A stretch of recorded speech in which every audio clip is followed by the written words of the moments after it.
معظم حاضرین السلام علیکم ورحمۃ اللہ وبرکاتہ۔ الحمدللہ الحمدللہ رب العالمین والصلاة والسلام علی سید الانبیاء والمرسلین وعلی آلہ واصحابہ اجمعین، اما بعد فاعوذ باللہ من الشیطان الرجیم، بسم اللہ الرحمن الرحیم۔ وَلَقَدْ نَصَرَكُمُ اللَّهُ بِبَدْرٍ وَأَنْتُمْ أَذِلَّةٌ فَاتَّقُوا اللَّهَ لَعَلَّكُمْ تَشْكُرُونَ۔ آمنت باللہ صدق اللہ العظیم وصدق رسولہ النبی الامین الکریم، ونحن علی ذلک لمن الشاہدین والشاکرین والحمد للہ رب العالمین۔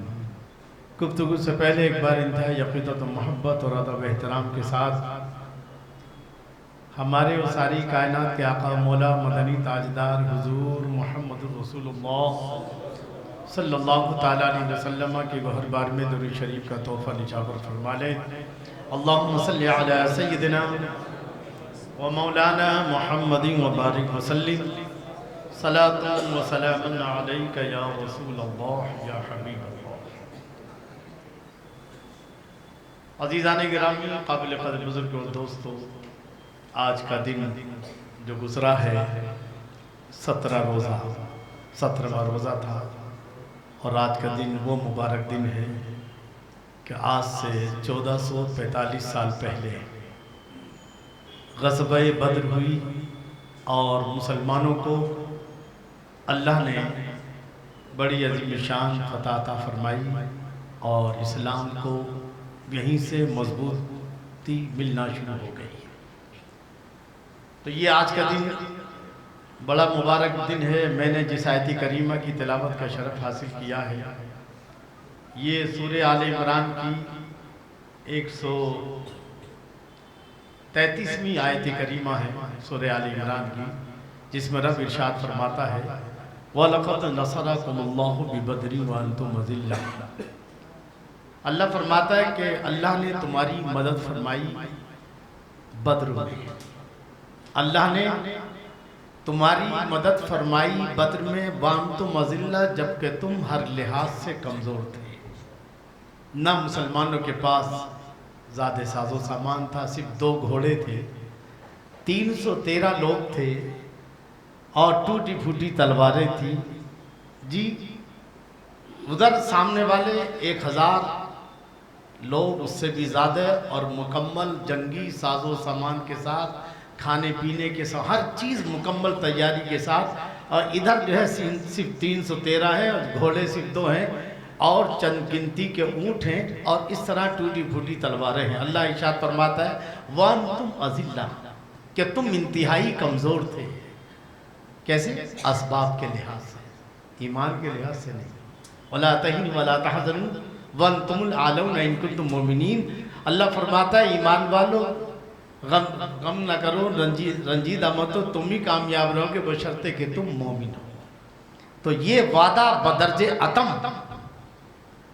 جو ظاہر ہوا ہے، اس کا سب سے پہلا موقع تھا جنگ بدر کا جو ہے۔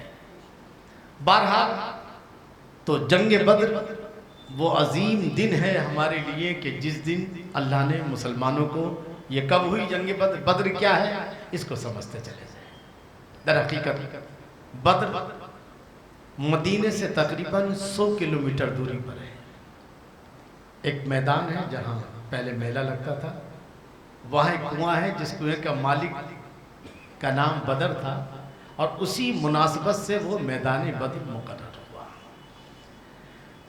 جنگ بدر کا ذکر، اور میری نظر میں سب سے زیادہ اگر کسی جنگ کا ذکر ہوا ہے تو وہ جنگ بدر کا ذکر ہوا ہے۔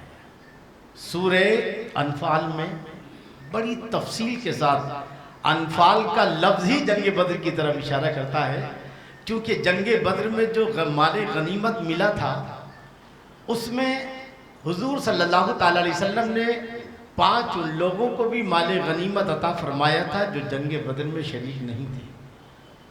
تو اس تعلق سے تھوڑا سا چمی گوئیاں ہو رہی تھی، یسألونک عن الانفال، یہ لوگ مال غنیمت کے بارے میں سوال کر رہے ہیں تو اللہ نے فرمایا کہ یہ فیصلہ کرنا کس کو ملے گا کس کو نہیں ملے گا کتنا ملے گا یہ اللہ اس کے رسول کا کام ہے صاحب۔ تو سورہ انفال کا نام ہی جو ہے وہ جنگ بدر کی طرف مائل کرتا ہے، اور کئی جگہوں پر مطلب لگ بھگ یہ پوری سورہ جو ہے اس میں زیادہ تر جو ذکر ہے وہ جنگ بدر کا ہے۔ پھر بعد 10واں پارہ شروع ہوتا ہے تو وہاں بھی اس کے وَاعْلَمُوا أَنَّمَا غَنِمْتُم مِّن شَيْءٍ فَأَنَّ لِلَّهِ خُمُسَهُ وَلِلرَّسُولِ وَلِذِي الْقُرْبَىٰ وَالْيَتَامَىٰ وَالْمَسَاكِينِ وَابْنِ السَّبِيلِ۔ اللہ فرماتا ہے کہ جو کچھ مال غنیمت ہے، اس مال غنیمت یعنی جنگ کے بعد جو کچھ کفار مکہ کا جس پر مسلمانوں نے قبضہ کیا، ان کے ہتھیار ہیں، ان کے جو بھی سارے ساز و سامان ہیں، مکمل ملا کر اس کے 5 حصے ہوں گے۔ کتنے حصے؟ 5 حصے۔ 5 میں سے 4 مجاہدین کو تقسیم ہوں گے، اور 5واں حصہ جو ہے پھر اس کے پھر 5 حصے ہوں گے جو ہے اسی کو فرمائے گا وَعَلَمُوا أَنَّمَا غَنِمْتُم مِّن شَيْءٍ فَأَنَّ لِلَّهِ خُمُسَهُ، کہ جو 5 حصے ہوئے تھے اس میں کا جو 5واں حصہ ہے پھر اس کے جو ہے 5 حصے وہ کس کس کو دیے جائیں گے؟ کیا کہا؟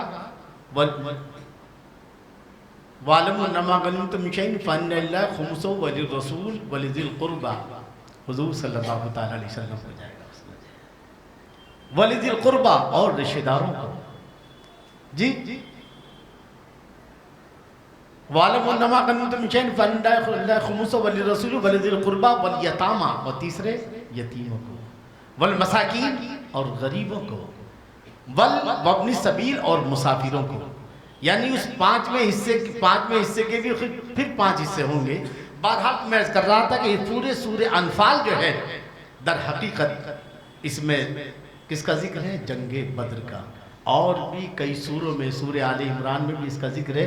میں نے جس آیت کریمہ کی تلاوت کا شرف حاصل کیا، آئیے سب سے پہلے ہم اس کی یہ جنگ بدر کیوں قائم ہوئی ہے، اس کی اسباب کیا ہیں۔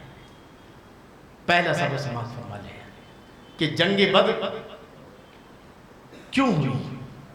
یہ اسلام کی سب سے پہلی جنگ تھی۔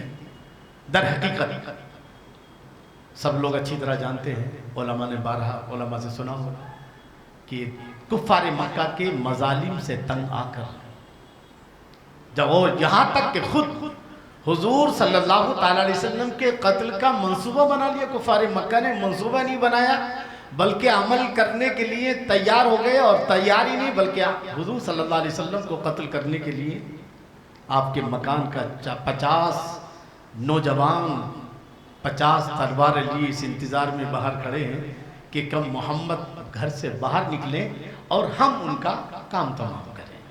اس کنڈیشن میں جو ہے میرے آقا صلی اللہ تعالی وسلم نے مکے سے مدینے کو ہجرت فرمائی، تو اب 13 سال مسلمان نے صرف صبر کیا، ہر ظلم برداشت کیا، اور بار بار بارگاہ رسالت میں حاضر آئے کہ حضور اجازت دیں کہ ہم کچھ بدلے میں کچھ انتقامی کارروائی کریں۔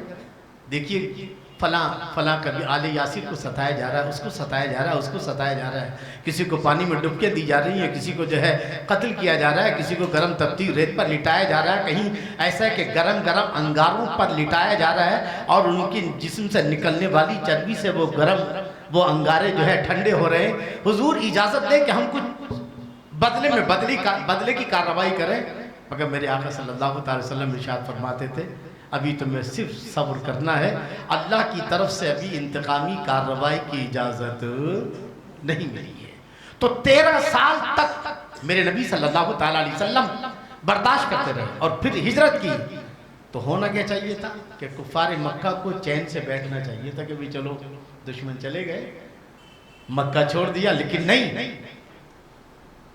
بلکہ وہ اپنی سازشی کارروائیوں سے باز نہیں آئے، بلکہ عالم یہ ہے کہ انہوں نے عبداللہ ابن ابی جو عنقریب مدینے کا سردار بننے